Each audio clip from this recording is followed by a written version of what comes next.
how people learn. In one of our other sessions, we've looked at different ways of meeting people's training, learning and development needs.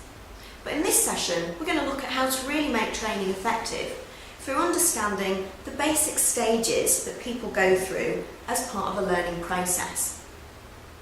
There's 7 stages to how people learn. Stage 1 is perception. This is essentially the initial training activity that somebody does and how their senses register what's going on. So this is meaning using a combination of senses, and you want to address all of them to have maximum impact. So this could be visual, audio, touch and feel and all the other senses. Try and use as many of them as possible. So this could be through a range of things, using visual aids, using visual and audio podcasts, webinars, anything that people can see and hear. Another good method for accelerated learning techniques is to actually address people's sense of touch and feel as well, even through something as simple as giving people stress toys or little bits and pieces of toys that they can play with actually during the session. Believe it or not, that can actually really enhance people's learning experience.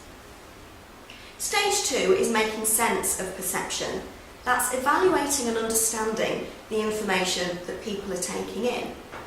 In order to really do that effectively, they need some framework in place. They need a context, they need objectives they're working towards, they need logic, rationality. For example, use diagrams or flowcharts to show how things fit together, so that they can actually make sense of the things that they've seen and heard.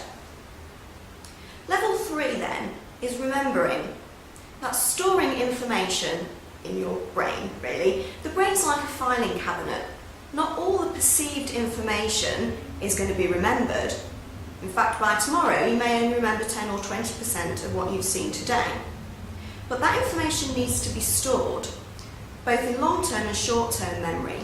And the best way of doing that is to, for example, address key points, so there's less information for people to try and remember. But remembering is no good without stage 4, which is recall. That's all about bringing accurately to mind from a stimulus the information that people need. To really assist in recall, it helps if, first of all, the information is familiar. Recall aids that you can use include things such as acronyms, checklists, maybe anecdotes or associations, or examples of things that people are familiar with that's going to help them to bring those things back to mind when they need to.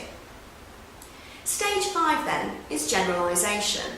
That's putting all those principles that they've learned into other contexts and into practice. So the best way of making sure that people can do this is by having real examples that link to their own experiences and that actually have some meaning for them. If you're training people who work in the education sector, for example, there's very little point in giving them examples of a construction industry. They need something that makes sense to them. Stage 6 then is performance. That's actually putting things into practice. And we do need practice in order to be able to do this. For example, if you've just done your driving theory test, but you've never actually driven a car, you're not going to pass your driving test first time round. It takes a lot of practice just to be able to do things and to be able to do them well. So when you're actually running some sort of training event, you're going to need things like role plays, exercises, so that people can actually put this into practice and can give it a go. It's also really important to then give people the opportunity to use these things at work. Again, it's about reinforcing what they've learned and actually being able to do it, so it makes a difference to their behaviour and how effective they are in their job role. And finally, stage 7 is feedback. This again reinforces what people have learned, but it also gives them some feedback on their own performance so that they can allow for modifications, changes and improvements so they can get even better in what they're doing. It's a way of clarifying whether those objectives that they've had for their learning and development have been met. And again, it's a way of narrowing that gap between somebody's actual performance standards and their required performance standards. So those are the 7 stages that people will go through as part of a learning process. For more information on how to identify people's learning needs and how to meet those needs and how to evaluate the results, see our other sessions on those topics.